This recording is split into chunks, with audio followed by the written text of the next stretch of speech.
வாங்க அம்மா என்ன செஞ்சிட்டு இருக்கிறாங்கன்னு நம்ம பார்க்கலாம்.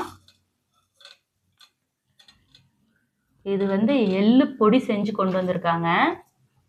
அது மட்டும் இல்லை, இங்கே பாருங்க, இது வந்து நிலக்கல்ல பொடி, முளவொடி. இது வந்து சாப்பாட்டில் போட்டு பிசைஞ்சு சாப்பிட்றது. அதே மாதிரி இது பாருங்க, செம்ம ஹெல்த்தியான ஒரு பொடி. இது வந்து முருங்கை பொடி, முருங்கைத்தலை, கருவேப்பிலை தலை, அந்த மாதிரி ஏதோ நிறைய கலந்து போட்டிருக்காங்க ஹெல்த்தியாக இருக்கிறதுக்கு. தம்பி காலேஜ் போன அப்படின்னா அங்கே சாப்பிட்றதுக்காக. இந்த உருண்டை பார்த்தீங்களா, இது லட்டு, நட்ஸ் லட்டு. இதில் பாருங்கள் நிறையா நட்ஸ் எல்லாம் போட்டிருக்காங்க. பாதாம், பிஸ்தா, நிலக்கல்ல, இந்த மாதிரி நிறைய போட்டிருக்காங்க. சூப்பராக இருந்தது சாப்பிட்றதுக்கே. இப்போ இதில் வந்து உப்பு பத்தலைன்னு சொல்லிட்டு கொஞ்சமாக போட்டு கலந்து எடுத்து கொடுக்க போகிறாங்க. இது எப்படி செஞ்சாங்கன்னு அம்மாட்ட கேட்கலாம். அம்மா, இதெல்லாம் எப்படி செஞ்சீங்க? இது எள்ளு, கடலைப்பருப்பு, உளுத்தம் பருப்பு, பொட்டுக்கடலை, மிளகாய், கொத்தமல்லி, சீரகம் எல்லாம் போட்டு செஞ்சுருக்குதுக்குன்னு. உப்பு மட்டும் கொஞ்சம் கம்மியாக இருக்கிறனால உப்பு போட்டு கலரிட்டு இருக்கிறேன். இதை வந்து ஒரு நாளைக்கு எப்படி செஞ்சாங்கங்கிறத ஒரு வீடியோவாக நம்ம எடுத்து பார்க்கலாங்க. அடுத்த டைமில் போட்டலாம். பேக்கிங் பண்ணதுக்கப்புறம் பார்க்கலாம், இருங்க. இங்கே பாருங்க, அந்த பாக்ஸை ஃபில் பண்ணுறதுக்கு அமுத்தி அமுத்தி கொடுத்துட்டு இருக்காங்க.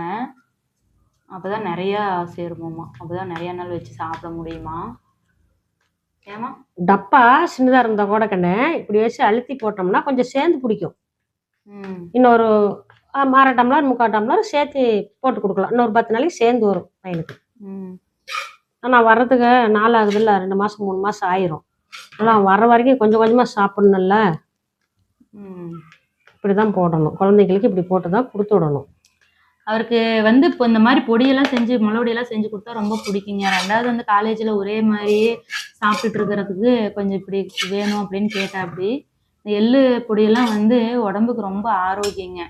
இப்போ நல்லெண்ணெயெல்லாம் சாப்பிட்டா எப்படின்னு சொல்கிறாங்களா, அந்த மாதிரி எள்ளு பொடி வந்து ரொம்ப ஆரோக்கியமான பொடி, நல்ல சத்தான பொடிங்க. நம்ம எங்கள் வீட்டில் எதுவும் செஞ்சு கொடுக்க முடியாது, அவங்க வெளியில் இருக்கிறதுனால நம்ம எதுவும் கொடுக்க முடியறதில்ல. ஏதோ நம்மளால முடிஞ்சது எதையாவது கொடுத்துட்டா தம்பி, அவங்க ஃப்ரெண்ட்ஸு எல்லாம் ஆளுக்கு கொஞ்சமாக ஷேர் பண்ணிக்கிட்டா ஏதோ 1 மாதத்துக்காவது வச்சு சாப்பிட்டாங்கன்னா கூட திரும்ப 1 மாதம் கழித்து நம்ம வீட்டுக்கு வந்துட்டா திரும்பி இது மாதிரி நம்ம செஞ்சு கொடுத்துக்கலாம். இதில் செஞ்சதுன்னா இன்னும் கொஞ்சம் நெய் ஊற்றி சாப்பிட்டா இன்னும் நல்லாயிருக்கும். இது பாருங்க, இதை மறந்துட்டேன். இது வந்து தேங்காய்நெய்யில் செஞ்ச ஆயிலுங்க. இதில் வந்து என்னென்னமோ மூலிகையெல்லாம் போட்டு செஞ்சுருக்கேன். கரிசலாங்கண்ணி அது இதுன்ட்டு நிறையா போட்டிருக்காங்க. முடி கொட்டுதாங்க, காலேஜில் போய் தண்ணி வேற மாற்றி ஊற்றங்காட்டி முடி கொட்டுது அப்படின்னா. அப்படி அதனால் அது ஒரு 1/2 லிட்டரு கிட்ட செஞ்சு கொண்டு வந்திருக்காங்க. இதுவும் ஒரு 2 மாதத்துக்கு வந்துடும், தம்பி ஒன்று தானே, அதனால்.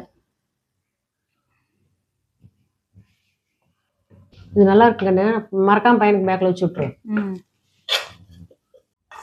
பாருங்கள், இந்த பொடி சூடாக இருக்கும் போல் அம்மா ஆற வச்சு பேக் பண்ணுறதுக்காக ரெடி பண்ணிகிட்ருக்காங்க. சூடு ஆற வச்சு போட்டால் தாக்க நல்லா இருக்கும், இல்லாட்டி கெட்டு போயிடும். அதுக்கு ஆற வச்சு போடுறது. ஆற வச்சு போட்டால் நல்லாயிருக்கும், வாசமாகவும் இருக்கும். சூடாக போட்டோம்னா ஒரு மாதிரி முளடி வந்து ஒரு மாதிரி கெட்டு போயிடும், அது ஒரு வாசம் வரும், கலர் மாறும். இப்படி ஆற வச்சு போட்டோம்னா நல்லாயிருக்கும், கலர் அதே கலர் அப்படியே இருக்கும்.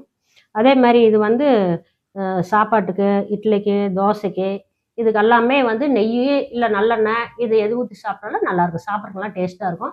இதில் முருங்கைத்தலை போட்டுக்கிறதுனால உடம்புக்கு ரொம்ப நல்லது, குழந்தைங்களுக்கு ரொம்ப ரொம்ப நல்லது, எலும்புக்குலாம் வலுவானது, நல்லது, கொடுக்கலாம், நிறைய கொடுக்கலாம். காரம் மட்டும் கொஞ்சம் காரம் கம்மியாக போட்டு கொடுக்கலாம். பெரியகளும் நல்லா சாப்பிடலாம். இதையும் எப்படி செய்யறதுன்னு ஒரு நாளைக்கு சொல்லுங்கம்மா. இது இன்னொரு நாளைக்கு செய்யும்போது வீடியோவில் பார்த்துக்கலாங்க. இது பார்த்தீங்கன்னா பாதாம், ஏலக்காய், முந்திரி, திராட்சை, அத்திப்பழம், கடலைப்பருப்பு, பொட்டுக்கடலை, நிலக்கடலை, இன்னும் நிறையா பொருள் போட்டிருக்குதுங்க. இதில் ஒரு 10 பொருளுக்கு மேலே போட்டிருக்கிறேன். ஆனால் நெய் ஊற்றி பேஞ்சிருக்கிறேன். ஆனால் பாருங்கள், நல்லா உருண்டை நல்லா வந்திருக்கு. இதெல்லாம் பையனுக்கு காலேஜுக்கு கொடுத்துருக்காக நான் செஞ்சுட்டு வந்துருக்கிறேன். கொஞ்சம் சத்தானதாக கொடுத்துடலான்னு செஞ்சுட்டு வந்துருக்கிறேன். ஆனால் இது கூட பார்த்தீங்கன்னா இந்த கருப்பட்டி, இது நல்லா ஒரிஜினல் கருப்பட்டிங்க. இந்த மாதிரி கருப்பட்டி வாங்கி நம்ம அதோட சீவி போட்டு கலந்து மிக்ஸ் பண்ணி கொடுக்கலாங்க, போட்டுக்கலாம். நல்லா இருக்குங்க, சுவையாக இருக்குங்க. பாருங்கண்ணே, இதெல்லாம் பார்த்தீங்கன்னா நல்லா போட்டு எல்லாம் மூடி போட்டு பேக் பண்ணியாச்சு. அப்படியே பையனுக்கு கொடுத்து விடணும், இதெல்லாமே கொடுத்து விடணும். இதெல்லாம் கொடுத்துருக்காக செஞ்சதுங்க.